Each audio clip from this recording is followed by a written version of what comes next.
obviously, again, in the article, just reminding people what we said before, Amorim reacted by saying he wished to leave the club and would be calling his agent. How does that look? Because he's been sacked. So he hasn't rang his agent and quit. He hasn't, he wants the money and the payout, and presumably, even if he's emotional, you might think of your staff and think, if I quit, they might not get as much money, or they might not get them. I don't know how that would work, but he's got more than just his own financial and his own future on the line here. How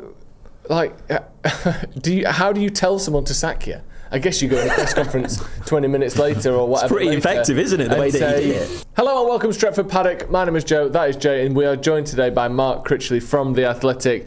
Mark, it's been a massive sort of 30 hours or so at Manchester United, and that has culminated obviously in Ruben Amorim's sacking, the appointment, if it is an appointment, of Darren Fletcher for the next 2 games, and also the release of The Athletic's kind of traditional mega piece, as we like to call it, that summarises and sums up so much of what has happened over the last sort of 6 to 12 months, basically, that's led to this point with Ruben Amorim being relieved of his duties at Manchester United. Yourself, Laurie Whitwell and others have collated kind of everything you know about, or everything there is to know really, about the end for Ruben Amorim. So we're going to go through some of this and try and get to the bottom of exactly why Ruben Amorim was sacked or let go or asked to leave or whatever happened, and sort of work out why we are where we are, and if we should be worried that, there's interference from places there shouldn't be, etc. There's a lot to get into in there. There's a lot of things that have happened over the last few weeks and days. Just a bit. I looked out the window this morning and realised it had been snowing. I've been shut away for like 48 hours since the full time at Ellen Road, and getting back from there, I was like, what, it snowed? It's been manic, and we're sort of used to this now, I suppose. It feels like we get at least one of these every few months, or at least some huge development. I mean, if it wasn't this last season, it was Dan Ashworth, but then it was this last season with Ten Hag as well, wasn't it?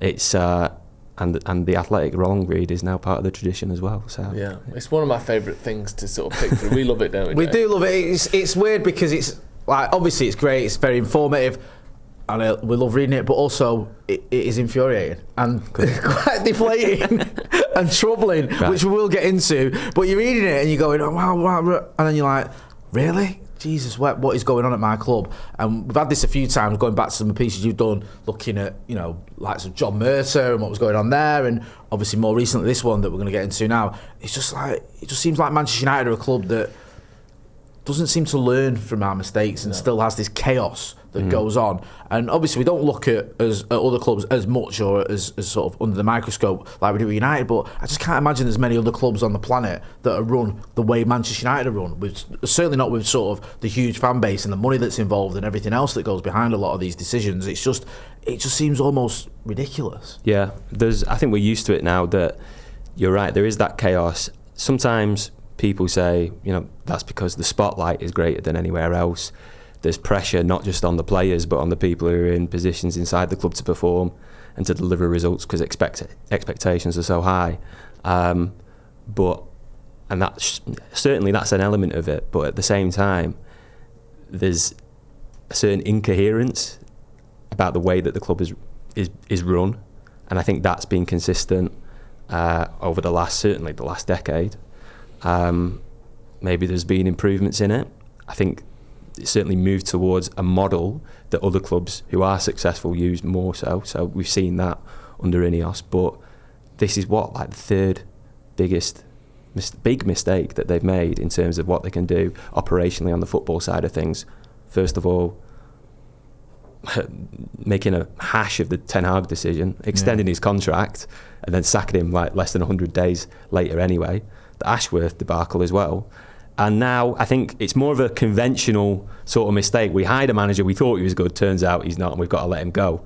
So it's a bit more of a conventional error to make, but it is a big one, and that only raises questions not just on Amorim, who's paid with his job for not being up to scratch and struggling to get results, but also for the people that put him in that place as well.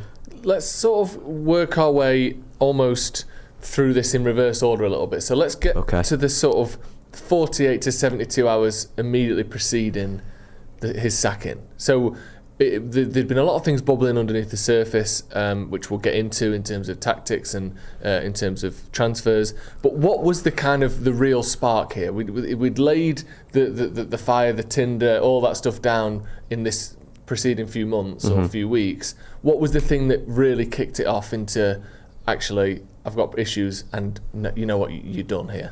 I think the first point where people started to get proper inklings was the back end of last week. I was at the press conference on Friday, which was just notable for how different Ruben Amorim's demeanour was. We usually expect him to come in and be, even if he's angry, even if there's been a bad result, which there had been that week, the 1-1 against Wolves. Yep. There's usually something about him, a little bit of levity. He can be quite self-deprecating. He can, sort of deflect things, and even there's usually a bit of steel or anger about him. There's something there. But he looked like a total shadow of himself, to be honest. And that was clear from the moment he walked in. I remember just him coming in and saying, "Hi guys," as he always says, but it was so flat and deflated the way he said that I actually turned. So you come out in Carrington now, they come out on your 9 o'clock because it's a new building, and the way he said it made me turn around and look at him, and his face was just like hangdog expression. You could tell something wasn't good. So yeah, obviously I think every journalist in the room was like, oh, something's up here. Even before you saw the exchange that he had with Jamie Jackson from The Guardian, where he said he didn't answer the questions about if something had changed about the transfer budget or if he'd spoke to Jason Wilcox, but he did say, "You're a smart guy," when he asked those questions. And so everyone's antennas prick up. I was told that the mood around Carrington last week was a bit like a funeral. And that isn't totally out of character for... Is this post-Wolves? Sorry to interrupt. Post-Wolves, yeah. So that isn't totally out of character for Amorim, I don't think. He reacts. He wears his heart on his sleeve, so he reacts to results. But it felt different. And I think, as people have been reporting, as we're reporting ourselves in there, it sort of came to a head in a meeting that he had with Jason Wilcox on Friday.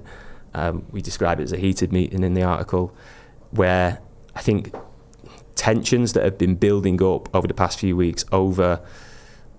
predominantly, I think, style of play and system.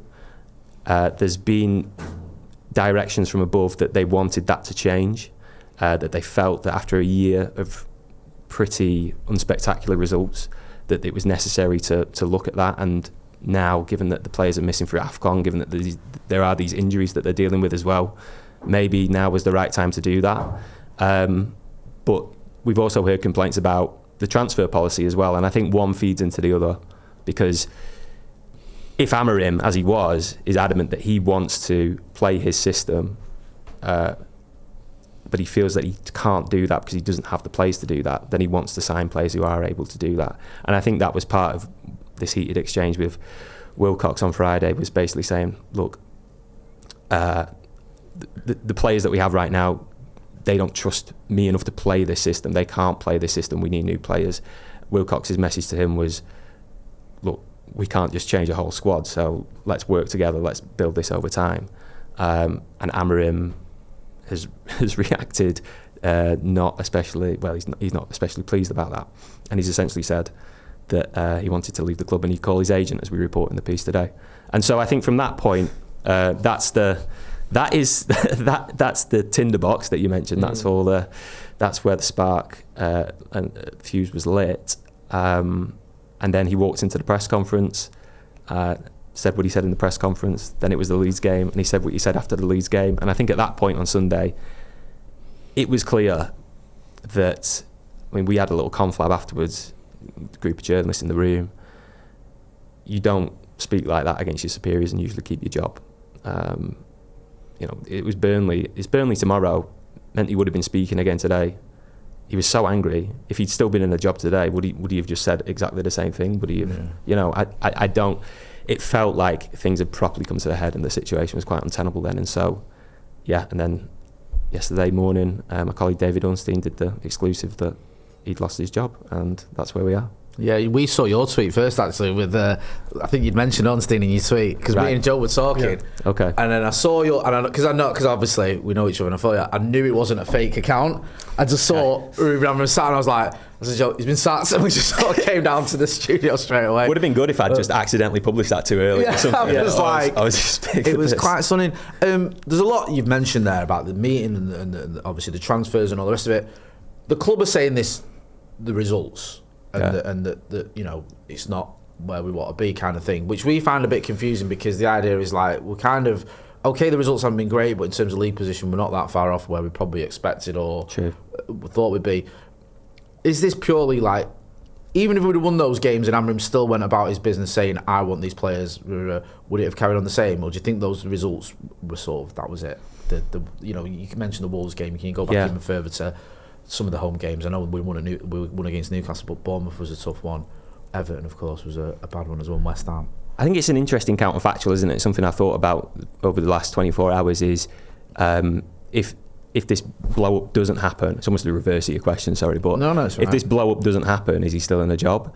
Because I do think the results are related to it in a sense, because if there's pressure on him to change the system, then that suggests that people within the club and above him aren't totally happy with the results.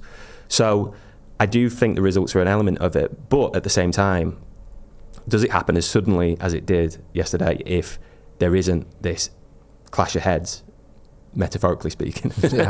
We might get on to more literal ones later.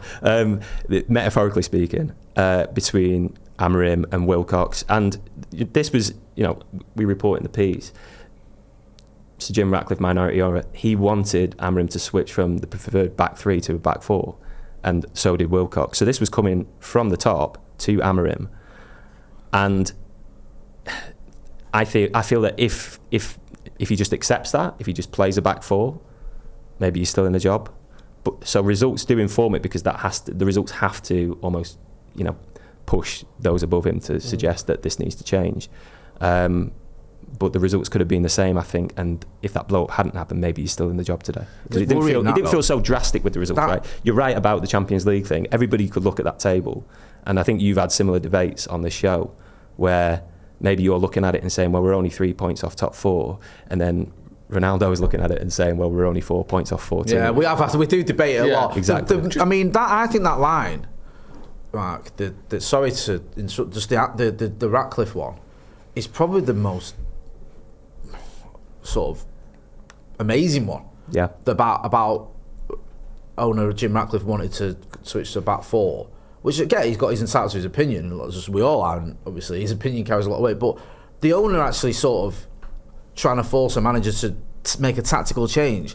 Even though I agree, I want to see a back four. That worries me a lot, because isn't that kind of untenable to have an owner who's not a football manager, who's not a coach, telling the manager what to do? I mean, it feels like, who was your man at Cardiff? Was it Vincent Tam? It feels like that kind of thing, of like telling a manager, these are your tactics. That's insane to me. Well, it probably happens at Real Madrid, doesn't it? I'm not saying it's a good thing. I'm just suggesting these things do happen. Yeah, I think that's one big takeaway that actually in a lot of the feedback from the article this morning people have given, is that they're surprised at the level of influence that Ratcliffe would have over something like that. Our information, our understanding of it yesterday was that it wasn't so much his decision to get rid of Amorim, it was, you know, Wilcox and Barada coming together and with the support of the co-ownership, so Ratcliffe and the Glazers, then saying, right, well, he needs to make a change. But as I said before, I think after what you said at Leeds, it was basically untenable and they didn't have much other choice to make. There's wider questions about the level of influence that Ratcliffe would have. When we were finding this stuff out, what struck me and what came back to me is what he said when he arrived and was confirmed as the minority owner. I think he did a round of interviews at INEOS' headquarters down in London, and he was saying, you know, we'll decide the style of play. So that's me, chief executive, director of football, directors of recruitment, and then the coach has to play that style of play. That's what he said. You know, they had Ten Hag at the time, he was playing a back four. They hired Amorim, he plays a back three. Maybe that's them saying, right, from now on we're playing a back three. Because what he also said that day was, we are not going to oscillate between this system and that system, or this style of play and that style of play between manager and manager, because that's how you end up with a bloated squad that doesn't fit the manager, that becomes imbalanced. So we're not going to do that. He said, you need to stick to a path. Well, you need to pick to a path and stick to it in football. And on the one hand, it's sort of consistent that he's the guy picking the style of play and the manager's having to play that. But on the other hand, he picked a guy who played the back three and he's telling him to play back four. And if unless they go and hire a manager who also plays a back three now, and I don't think Darren Fletcher's going to play a back three at Burnley tomorrow night. We'll see. He's speaking later. I'm sure he'll be asked that question. But he hasn't played one with the under-18s this season. It looks like there's now been a shift away from Ruben's style, Ruben's system. Indeed, they were telling him to change it. And so I guess Amorim might look at those comments and he would say, well, who stuck to their path after all? I tried to. Maybe I compromised a bit towards the end because I felt like I needed to keep my job, but I tried to stick to it.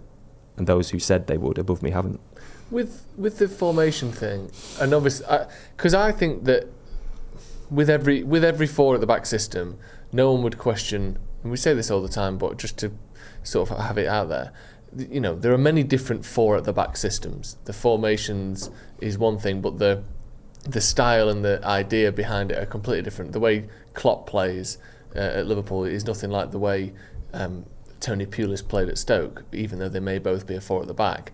Is there potentially room that you can still play the Amorim way with a different formation? Mm-hmm. It would still be the same system, so maybe he's not being told to rethink everything he is as a coach, but he's just saying, actually, when you've got Dallo being the one that has to be creative for you, he's not very good at that. So instead of, still do it your way, still pressing the same way, still, what are your sort of pillars as a coach? It's not all just the formation, is it? Do you think Amorim kind of saw the formation as everything? Because, like we said, there's millions of different four at the backs. I think because we're less used to five at the back, we all go, well, there must just be one way of playing that, but there isn't. Much like there's many ways of playing four at the back. Was he, I don't know, quite protective over the formation then, by the sound of it, rather than just him as a coach? Because I think you could still be Amorim in a different formation. Do you know what I mean? Yeah, and to be fair to him, we mentioned it on the show quite a few times, he always said, and I think he told this to his superiors when he got the job as well, that, I play three at the back, five at the back, whatever you want to call it. But I'm ready to evolve this as the players learn the principles. It can change, the things can be added to it. And I think that's what we thought we were seeing over the past few weeks. Yeah. But whenever I've written a few pieces before on the history of him playing this shape, and the best answer I could ever really get out of him or anybody else was that he just felt, a lot of teams nowadays, and I don't want this to get too technical, but a lot of teams, they'll attack with five. Even Pep's Man City teams that won the league a few years ago, it was a 4-3-3, but they'd have five players on the last line. Yeah. So his way of countering that was, well, we'll drop into a five, and then there's 5v5 on the last line. And I don't think that fundamental foundation of his idea with football really changed. I was talking to people, I did a piece a few months ago talking to players who played for him at his very first club at Casapia in the Portuguese third division when he implemented this system, and that was the basis for it. Then it was 5v5 on the last line. It takes a lot for that to suddenly change overnight, and I think that Laurie did the piece, great story before the Bournemouth game, saying that they've been training in a four, and he told the players that a change was coming, and we went to that Bournemouth game that night expecting to see a back four, and I think we did in parts, certainly when in phases of play where they're further up the pitch, and then also there was a five at times as well, and at the time I was kind of like, well, it's definitely looked different tonight in periods, even though throughout his time sometimes it's looked like a three. He's always said it, sometimes it's a three, sometimes it's a four, sometimes it's a five. That night it looked a bit different. It was unequivocally definitely different against Newcastle, I would say, on Boxing Day. Yeah. That was a back four. So there was a change made there, and then they go into the Wolves game and it's back to a back five. And this is what I'm saying when you asked me at the start about what was the spark that caused all this. I think that can't really be ignored either. It's that he made a change, it was absolutely a back four against Newcastle. They won the game, had to struggle through in the second half, but they won the game. And then you play a side that's bottom of the league, it's got 2 points all season, that's on track to be the worst side of the Premier League era, go down in infamy, can't buy a win, just didn't have a single win. And then you match up against them because they also play 5 at the back. I think that is also one point last week where people start to thought, is this really going to work? Like, can we convince him to change? And no, we probably can't. Was that him sort of making a statement? You mentioned about the Leeds game, about him sort of almost an element of, I'm going to do what I want to prove a point rather than just that game in particular. Yeah. Do you think there was an element of that, or was it just that you thought that's the best way? I mean, I would be slightly speculating to say that, but I feel like, given all we know about what was said post Wolves, pre Leeds, it feels like that, right? Yeah. And I don't know this, so again, I don't want to speculate too much. After the way things went on Friday, and given the way things were going, the back end of last week, does he just go to the Leeds game and think, right, well, I'll just die on my sword, you know? Yeah. How many? It was back to the 3-4-3. He didn't have a lot of options. Let's be totally honest. There was basically nobody else that he could play apart from Xerxes. But there was how many? Six defenders, you'd say, because Dorgu was in the 10, and then Casemiro and Ugarte, sort of defensive midfielders. So that's 8 defensive players on the pitch. I'm not saying that is his idea of football, and his options were very limited at that point. Yeah. But you could play a 4-2-3-1 as he had done against Newcastle and put Xerxes in the 10 and figure it out some way, but he didn't do that, did he? With just going back a little bit to this argument between him and Wilcox the other day. Obviously, again in the article, just reminding people what we said before. Amorim reacted by saying he wished to leave the club and would be calling his agent. How does that look? Because he's been sacked, so he hasn't rang his agent and quit.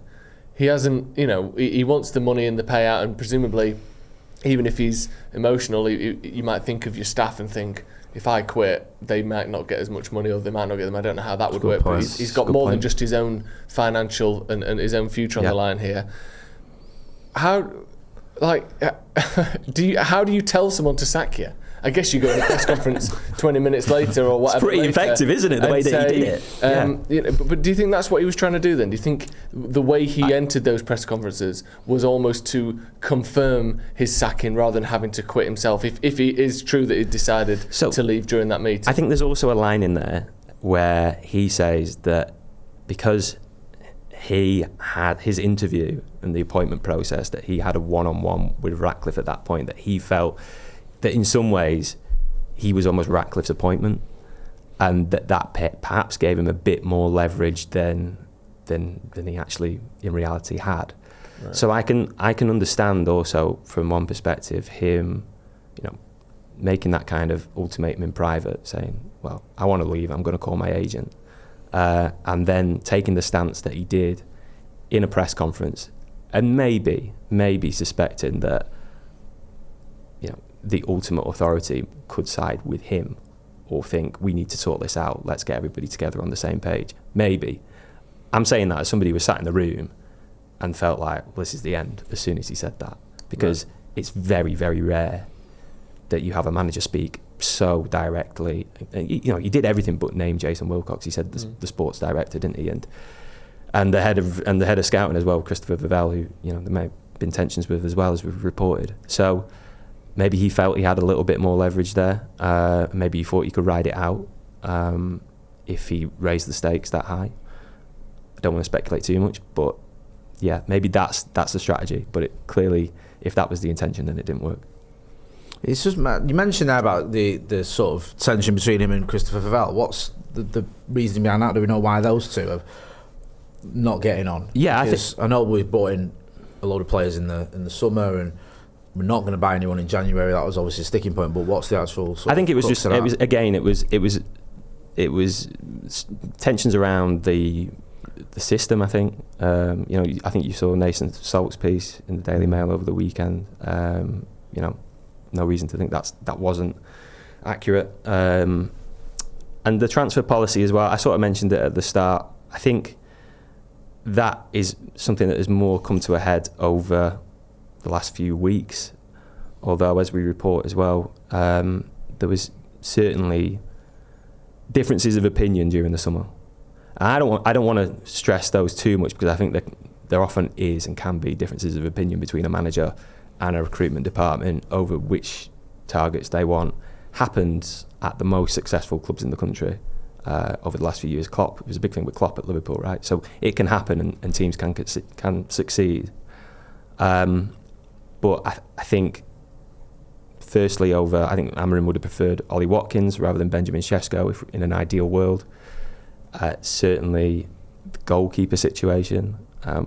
We were reporting in the summer about how he would ideally have liked a more experienced goalkeeper than Senna Lamans, and I think that goalkeeper was Emi Martinez at Aston Villa. Yeah. It's not unusual for a manager to want players who have been there, done it, have the experience, and therefore think they can win now. And it's not unusual for recruitment departments to say, well, do we really want to spend this much on a guy who's touching 30 and isn't going to be at his peak level for that much longer? It's sort of natural. And even after the Newcastle game, it's tough doing this over Christmas because all the days merge into one anyway. But after the Newcastle game, he was talking about recruitment. He was asked, because Heaven had played well and Dorgu had scored, and it was like, what goes well with recruitment? And given that it was like a question that was framed positively, I think, me at least, I didn't read enough into the answer. His answer was that sometimes a manager might have one opinion, sometimes a club might have a different opinion. It's about finding the common ground and all holding hands and singing happy songs at the end of it or whatever. He said, the club, I understand that the club can't just sign everybody the manager wants, because then you get left with an imbalanced squad like we were talking about before. At the same time, the manager understands the style of play. And when you look at those comments now in the context of what's happened over the, 9 days since, that is a pretty clear message that they weren't totally on the same page. Although at the same time, it shows a willingness to be on the same page. So I think, clearly the relationship wasn't totally broken at that point. But we do also know by that point, Semenyo looked like he was going to Man City. Amorim was a big fan of the player. Would have been told by then that it was unlikely to get him. And I don't know this, but a lot of managers in that situation would said, well, that 65 million you're going to spend on him, why can't we spend it on somebody else? Yeah. That's what Jamie was saying. We had Jamie Jackson on, he said something similar. Yeah. It makes sense though. Yeah. I mean, just before we move on to the sort of some of the other things, the Lissandro Martinez stuff, which is pretty mad. Do you think this needed to happen? Do you think that there could have been a way through this, or do you think, regardless of the manager, regardless of the temperament of Wilcox and Amorim and all these people, this was going to end because of the differences of opinion? Or do you think in another world or another person might have managed to sort of muddle the way through this and have a disagreement, maybe hash things out behind the scenes and move forward? I think that it depends what point we're talking at, I suppose. Sunday night, no. Before that, maybe. But then I also think it depends on the personalities we're talking about. And I think one thing we all learned about Ruben Amorim, and you didn't need to be covering United as a journalist, you just watch the press conference, you just watch his interactions with media or how he is on the touchline. He's somebody who has a pretty strong sense of himself and what he wants and what he'll do. And once resistance was going to be put up against that, if results weren't going well at the same time, I think it was almost inevitable that there would be some tension. And then it's just how much that tension boils over. The situation, it's mad, isn't it? Because again, we look at the table and it's like, all right, well, you could have stuck around, perhaps got Champions League, and everybody said, all right, let's rebuild again, clean slate next season. Yeah. But when those inherent tensions sort of build up with the personality that he is, I don't think there was another outcome, really. You mentioned in your piece as well about the Glazer family sort of bothering to take a look at the club for once, yeah. And noticing that things weren't great in terms of what happened last season. How much of an influence do they still have in all of this? Well, look, it's an interesting question, because I think Ratcliffe has never really expanded on it. He's been given control of football operations. That was the deal when he joined. And in fact, it was more than that, because their influence goes far beyond football. If you've seen with ticket prices and job cuts and a lot of the other controversial things they've done, the new stadium. We're literally spending £7 billion or whatever. That new stadium that's definitely happening, yeah. Well, that's another story that I've probably not got time to go into at the minute. But we'll one get day, you back on about that, mate. I've got to do a lot of work on that at some point. If they ever just settle down a little bit, we can talk about the stadium and figure what's happening there. But so that was their remit. If you look at the documents, I don't think there's any single line in the SEC filings that says that codifies and says they have this. That says this is their remit. That says these are their powers. It feels more de facto than that. Right. And so, the Glazers are still majority shareholders. I think they still trust Ratcliffe to do the job that he's doing. That's still the agreement. I think they would have left any decision over the manager to him, and I've no information to suggest that they, had their finger on the scales over this particular decision. But as we report in the piece, they have expressed some discontent as early as August this season that this guy who finished 15th last year, do you reckon he's the right guy for the job? Which isn't a totally unreasonable. Wow, they really were ahead of the curve on that, weren't they? 2 months after we'd finished 50th. They were waiting for the playoffs to start. Yeah, what's going on? They thought they were tanking for the draft pick. Yeah, exactly. We've just noticed something, guys. Do you remember 2 months ago when we lost that final to Tottenham? Why haven't we replayed that yet? Where's the second leg so we can make up for it? Bloody hell, as early as August, eh? I mean, obviously, by comparison to Amorim's tenure, August is a little while ago, but I think we all had concerns over the results far before August. If anything, that was the positive bit, though, wasn't it, as well? That was like, August, we only lost 1-0 to Arsenal. Yeah, but the game was actually all right. I think they saw us draw in pre-season. Did they see the game? They thought that was the World Cup They thought that was real. Right. Yeah. That mattered. That World Cup final against Everton in Atlanta, wherever it was, and they thought that was it. Let's just get into this Martinez stuff, because this is mad. Okay. I mean, squaring up to each other or heated argument. What exactly was the nature of this kind of head-to-head, and what did it lead to? So I believe this was early December, so post Crystal Palace, pre-West Ham, when Martinez made his comeback from injury. I think he came on as a sub against Palace, and that was his first game, wasn't it? And look, our information is that Martinez felt that he was ready to start, and there was a confrontation on the pitch between him and Ruben Amorim. Now, I don't know. I don't know if I would play this down as such, because it was described as pretty intense to us. So I think people who would have seen it would have thought, okay, interesting. But at the same time, it was something that didn't seem to really, nothing that Amorim took to heart. I think Martinez came on against West Ham in the next game. He wasn't starting until a few games later, but he was starting, and he wasn't just starting, he was captain. So he'd come out of it all right, really. All right. In the grand scheme. A sort of almost a respect from Amorim that it was a player determined to play rather than anything other than that. And you hear that a lot, what's managers' stock answer when they say that this guy's unhappy? They say, well, I want them to be unhappy if they're not playing, because I want them to be pushing to do it. So, and I think Amorim, again, coming back to his personality, I think he's the sort of person that would respect that challenge, so long as it didn't, as long as it sort of channeled towards the right goal, which was, I guess in Martinez's case, he wants to play football, that's fine. But if you're challenging him by turning up late or going out on the night before a match or something, or 2 nights before a match, he's not going to like that.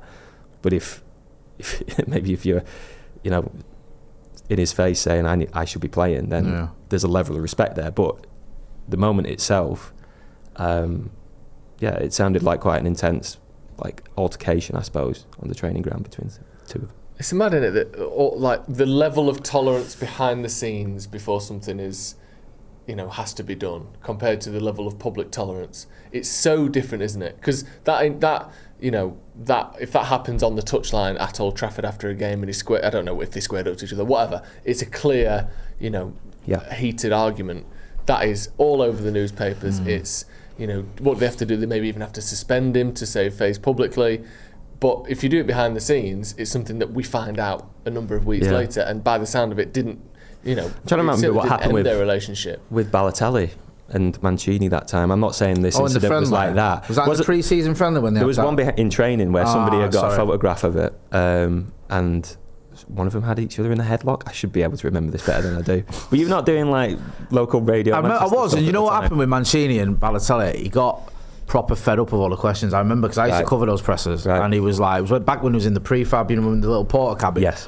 And he was like, he used to always go, Balotelli, a question, another question about Mario, like, because it was always something with them two, wasn't it? Yeah. Balotelli was always like, good copy, but I can't remember. I used to, not going to lie to you, I can't remember what was the fallout, but switch off half the time and just sort of sit there and wait till it finished. They're sort of grabbing at each other. Yeah, that's it. Because I do remember the one in pre-season where Balotelli did the little sort of pirouette finish, and he just put it wide. Yeah, and then he got subbed, and he was like immediately so good. Like before the goal had even taken the goal. Yeah, he was like off. It was like just messing about. I remember that one. I'd almost forgot about this one, but now you mention it. No, but even with that, I'm struggling to exactly recall. But I don't think there was huge repercussions for that for Balotelli, and I think so. While I'm not saying that they were gripping each other up like on that one, I don't know. I think that in a similar way, both parties could just look at this incident and be like, okay, move on. We're just sort of looking ahead a little bit then at who's next and what's next for United. And this is my maths here, and sort of it isn't necessarily true, but if you look at the things they didn't like about Amorim, maybe we can infer they will be looking for the opposite in the next manager. Or, haven't we done that for the last 6 goes? But exactly, and this is so they weren't keen on 3 at the back by the end. Apparently, even though you hire someone with 3 at the back, there is no shortage of managers that play 4 at the back. No. So to get someone that plays 3 at the back and insist and encourage them from the top down to change that, to me feels slightly stupid. I've bought a dairy milk bar, let me just dip it in my own homemade caramel. They sell dairy milk caramel! Just buy that one if you want a dairy milk with caramel. Like, precisely. Exactly. We're looking at Glasner, or Glasner's one of the names on the list. Has anyone told him that he likes a 3 at the back? Does he though? Like, well, he seems to at the club that he's he does. playing in. I think he said before he prefers 4, but he's using 3 because that's what suits the players that he's got at Palace right now. And if that's the case, then he's much more pragmatic. You could say the total opposite from Amorim, because he's willing to go in and change according to what is in front of him. So with some of the other sort of things that we've seen with Amorim, this obviously his intensity and what would the word be? How emotional that he is seems to have been the final thing that sort of pushed it over the edge in a position that maybe another human could have walked back from and had a normal press conference, revisited that argument and then gone forward. That couldn't happen with them. Are they looking for someone, and again he reiterated, I'm the manager, I'm not the coach, I'm the manager. Are they looking for someone that will slot into a role and be one obviously influential piece in a bigger machine, and not question it as much, and not have as much input on transfers, not even get to pick their own formation at times? Is that what we're looking for here? A world-class coach with little personality? Right. Just on that as well, I mean, you mentioned about the emotional thing there. That was part of the reason why they went for Amorim as well, because they were so swayed by his personality and charisma. His articulation, and that was, I wouldn't say night and day, but it was quite different from Ten Hag, wasn't it? Yeah. They wanted somebody with charisma who could carry the club on the back, and then in the end, maybe that's a little bit too much charisma. Some charisma. What's charisma do? It's that's OC. You put a little bit of Marmite on the toast, it's lovely. You put too much Marmite on, it's ruined, isn't it?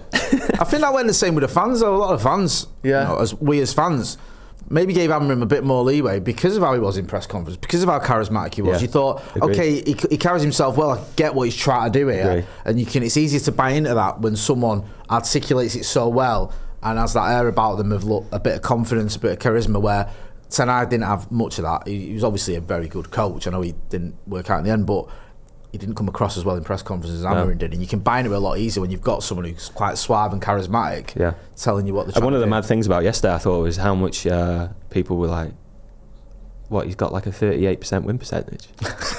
Like that come out of nowhere. But he had. And it's almost like, you know, I feel like, especially people who were very much Amorim out, they were like, you're not going to be able to justify this once he's gone, his record. And in the cold light of day, you know, it's hard to look at that and think, how has it lasted this long? Sorry, to come back to your question. I would love to know. I would love to know exactly what they're looking for, because it comes back to what I was saying before with, you know, I think ideally they would want a head coach who was part of a system that was a collaborative setup, you know, is lines coming out yesterday is part of their ecosystem, but doesn't sit above, you know, the sporting director, the chief executive, etc. That is what they're looking for.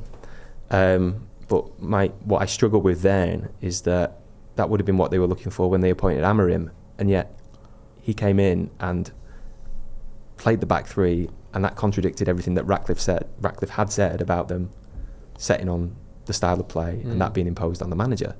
They had a different one before that.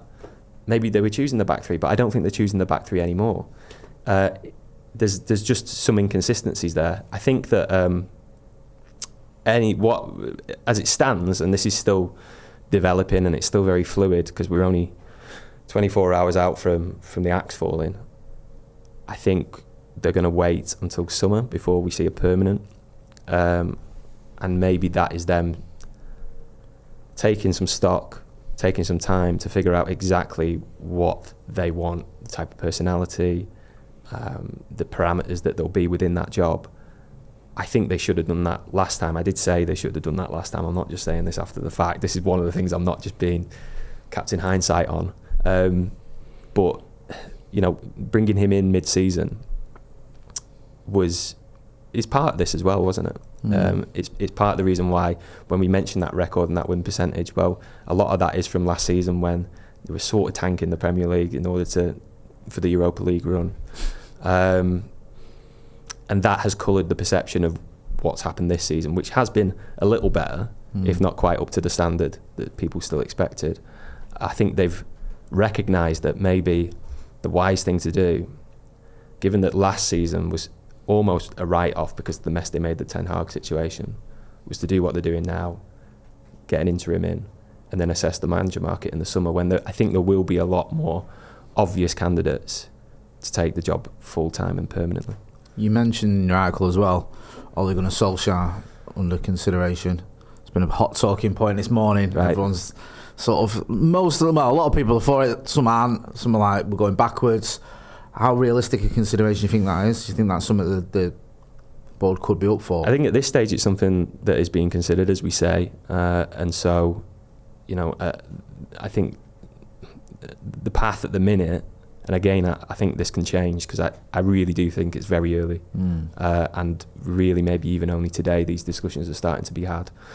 But the path could be Fletcher for a few games, see how Fletcher does.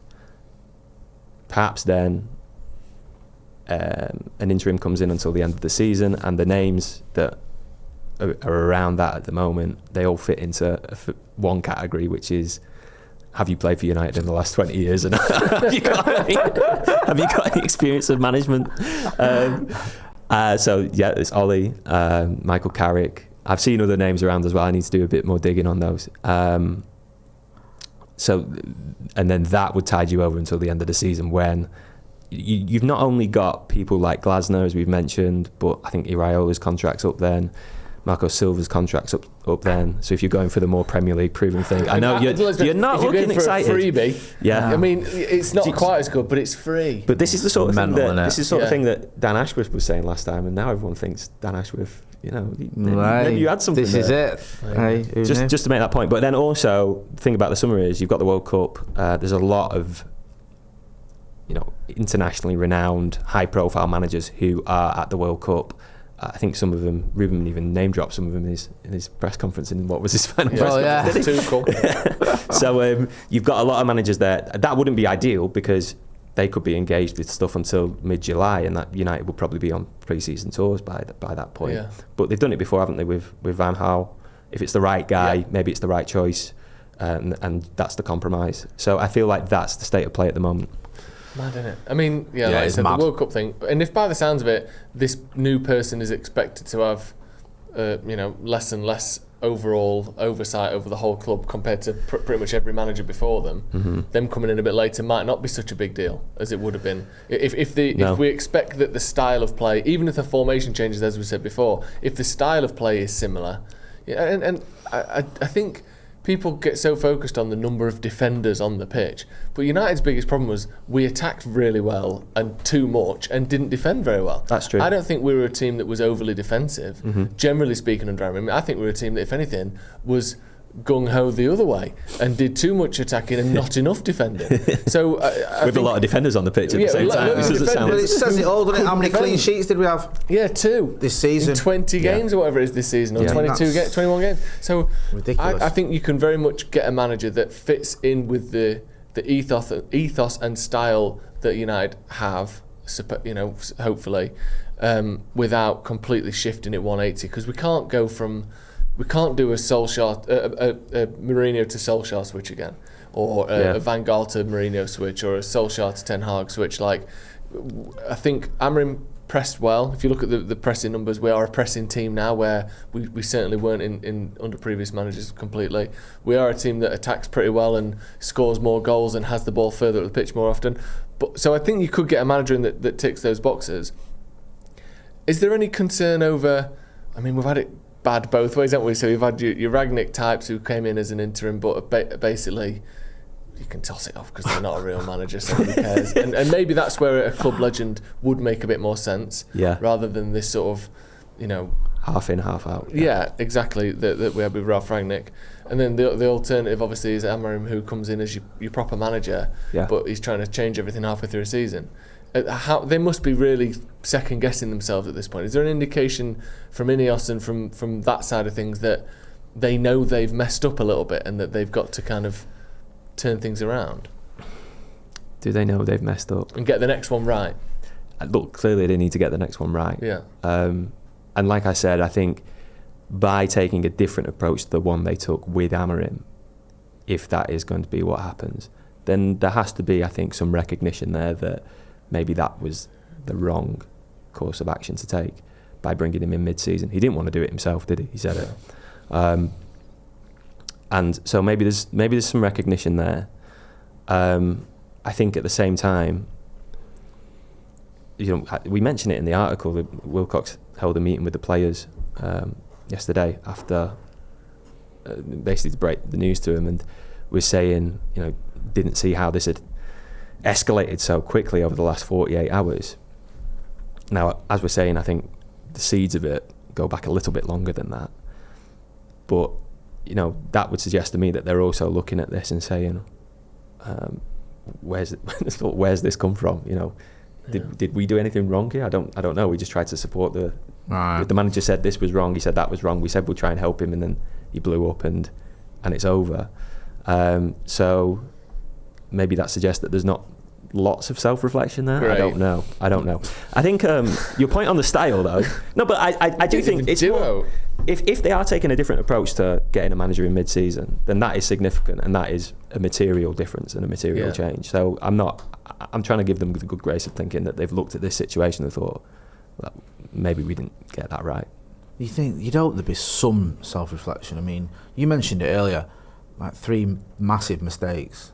Like, the way they handled Ten Hag, Dan Ashworth, and now Amorim. Yeah. You can't just look at it and go, well, that was Dan Ashworth's fault, or that was Ten Hag's fault, or that was Ruben Amorim's fault. You've got to take some responsibility, surely. Ratcliffe has said that there were mistakes when he's been asked about Ten Hag and Ashworth before. It's about not making as many big ones. Yeah. It's tough. There's an interesting quote toward the end of at the end of the article from a while ago from Jason Wilcox talking about his influence and what he's like. Yeah. So he's just to read it out for people who haven't seen the article. Wilcox is on record on that theme, talking about collaborating with the manager and not being a sort of a bystander. He told United Former Players Association in September That's my strength in my role now, because but also causes me a bit of problems because I always want to interfere with what the managers are doing.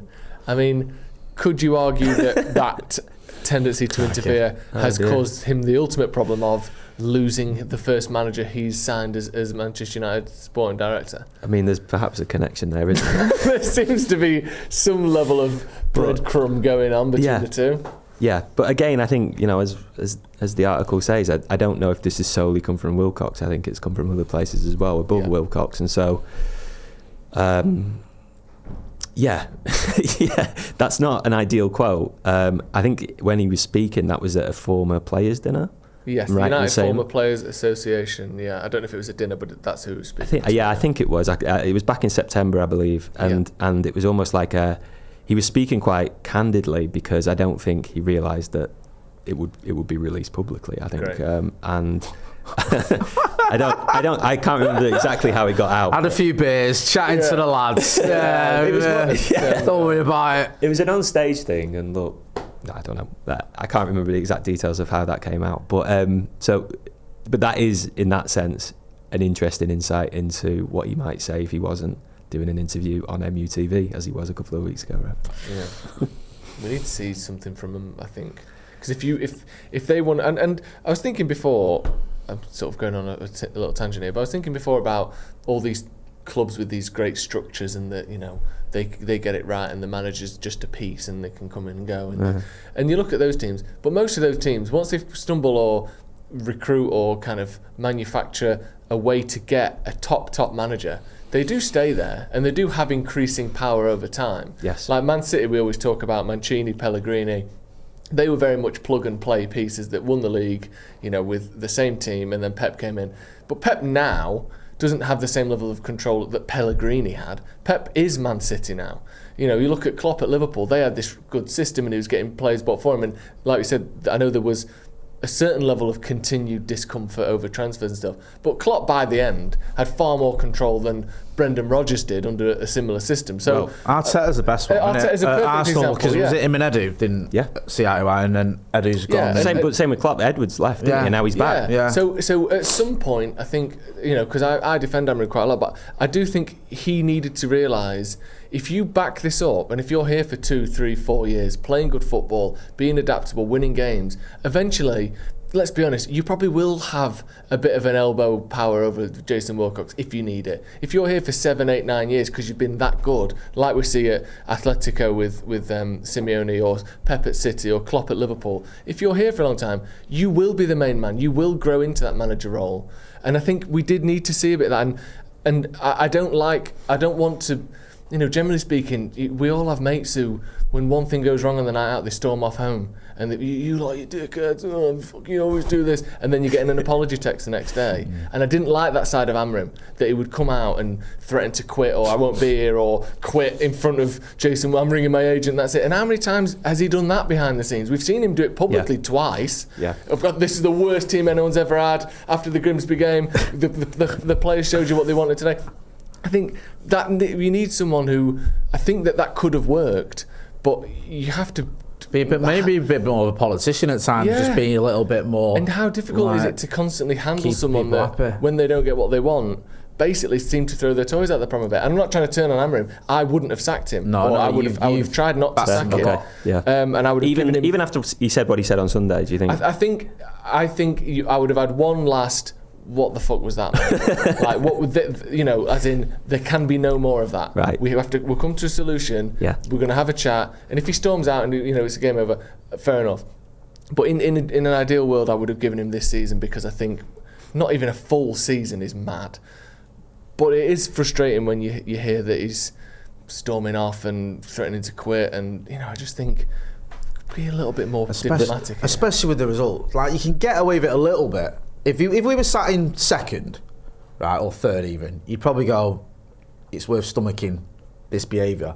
But when he's not in those Champions League spaces, I know you're not far off him, but the results haven't been great, and you're acting like a bit of a prima donna. You're on a hiding to nothing. The one for me was the post Grimsby, but not immediately post, when he did the pre-Burnley on the Friday. There's one where I came on afterwards and it's like, I love my kids, I hate my kids. Kids under the ball. Why are they catching strays? Exactly. That one. But then, and it's also like, I'm sorry, like, I didn't, I said what I said, but also I'm not sorry, I'll do it again. And it was like, it reminded me of that Marilyn Monroe quote, what is it? If you can't handle me at my worst, you don't deserve me at my best. Yeah. It was him being like, look, I'm going to do this, guys. You're just going to have to put up with it. Sorry. And it's like, I don't know if you should be doing this. It's a little bit. If this is any good. This just helps the players. Like, what are they thinking if you say to them that they're trying to get you sacked, and then 2 days later you say, sorry, look, I'm just going to be like that sometimes, okay? Sometimes my kids are trying to get me sacked. Yeah. But I won't let them. Yeah, it's a bit much, isn't it? It is a bit much. And what I do hope is, because I do think there were a lot of good things about Amorim, and part of that side of him brought this fantastic charisma, and I think undoubtedly is the most charismatic United manager we've seen in the last 12 years. I don't think, and Van Gaal would be up there, but he was a different kind slightly of more of early Jose had it at United.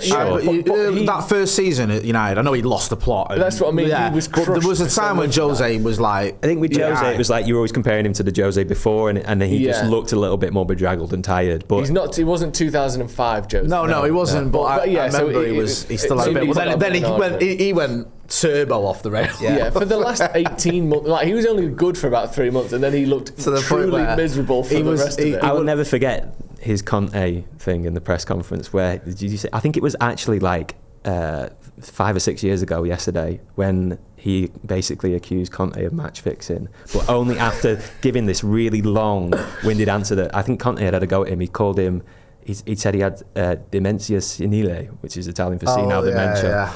And he was like, I'm not going to talk about Antonio. I'm not, I respect him greatly. And I was there tapping it up like, it's boring. And then he was just like, one thing I will never be accused of is match fixing. Go on, Jose. I was like, what? And then somebody asked the next question. It just went to the next question. Like, is Luke Shaw injured? Or I was like, excuse me.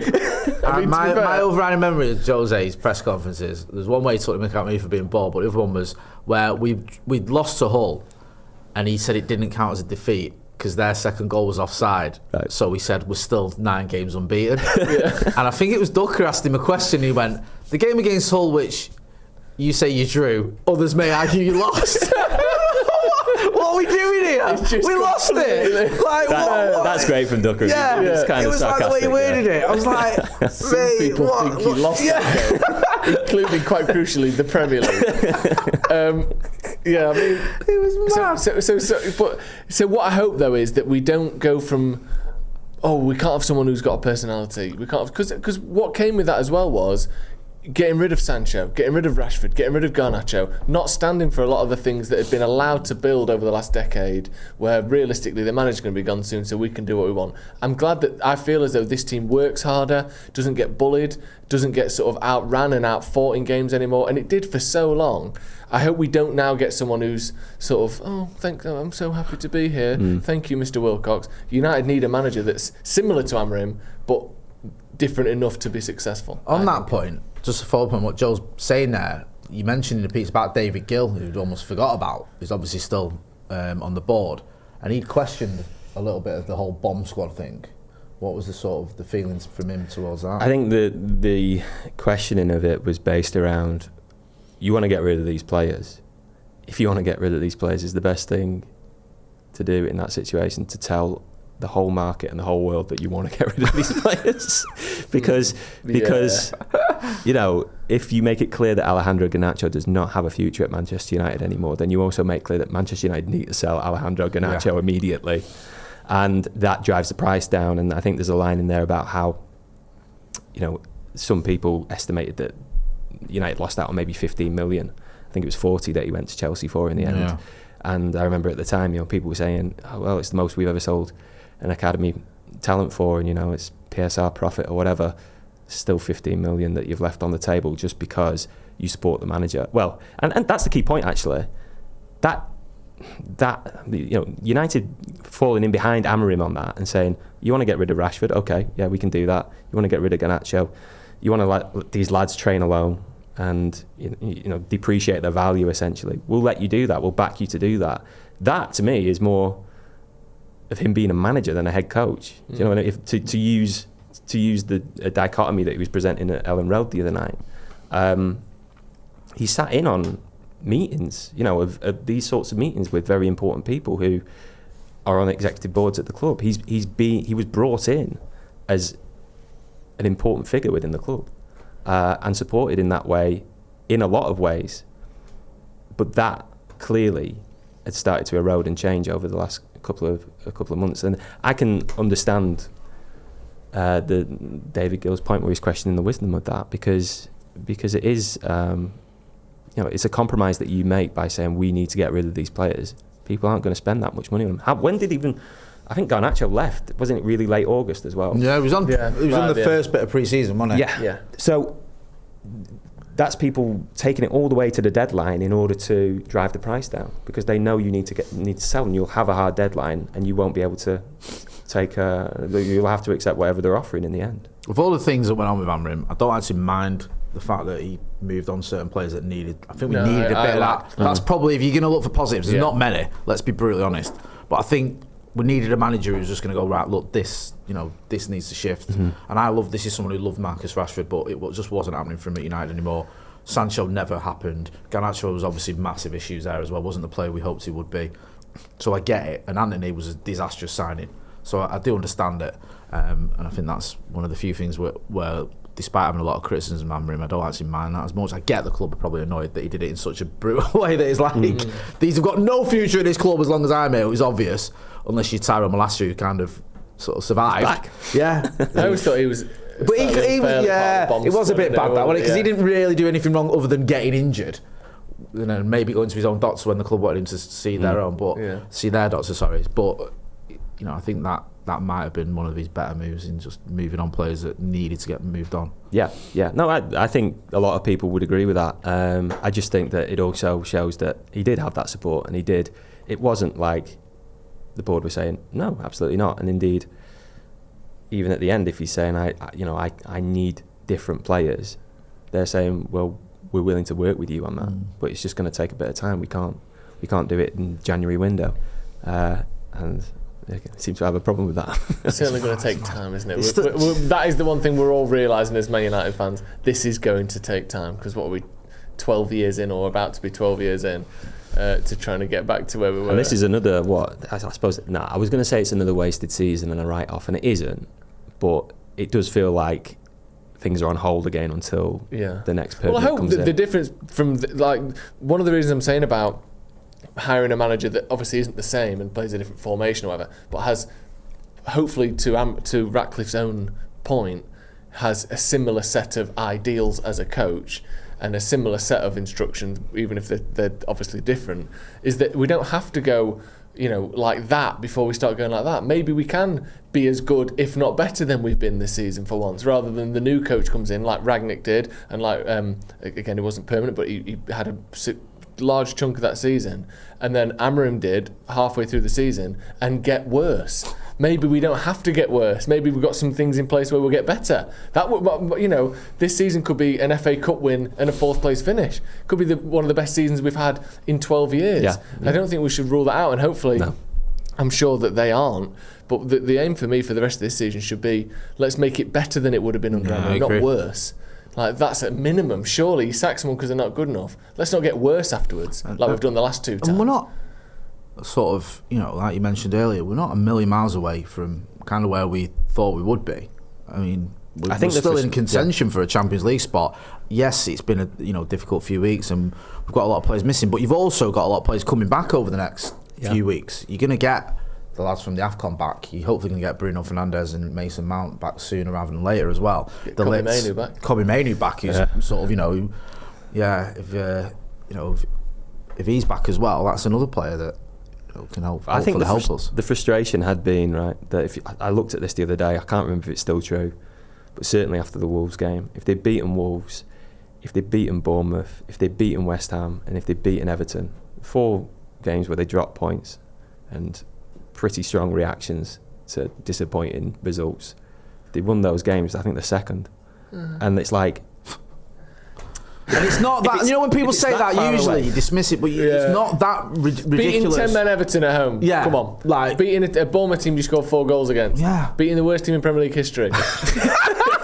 And beating a West Ham that somehow worse than the worst team in Premier League history. West Ham just lost to the worst team in history. Surely you can beat that. That's not that. It's not hard. Ridiculous to think we could beat those teams. Look, flip side, maybe then if you win those games, it all works out in the round. You don't win at Anfield, you don't beat Crystal Palace away, you don't beat Newcastle. I know those were all results that we maybe didn't expect, and he got, but that almost made it worse because the reaction to those ones where they missed the opportunities was so strong that it felt like the pressure was still there, even if they picked up a decent result here. Well, then on the other hand, you saw Ten Hag, didn't you? How long did we have that thing of wins away from home against the top 9, and it was 0 for 2 years? Oh yeah. The realistic truth is, you just got to win all the time. Unless you win every type of game, every type of way, you don't have to win every single game. But as United, you have to be a Champions League team. That seems to, gut feeling for everyone. Yeah. That's really the minimum we want, isn't it? Do you know what it is? And I mean, I still look back to the Forest and Spurs games after that run in October. I honestly thought, this is it now. Do you know what I mean? Like, we've just won at Anfield. He's got manager of the month. We've won 3 in a row. We were flying. And Bumo just got player of the month. Everything felt like finally the noise is settling down and we're looking like a team that can really do something.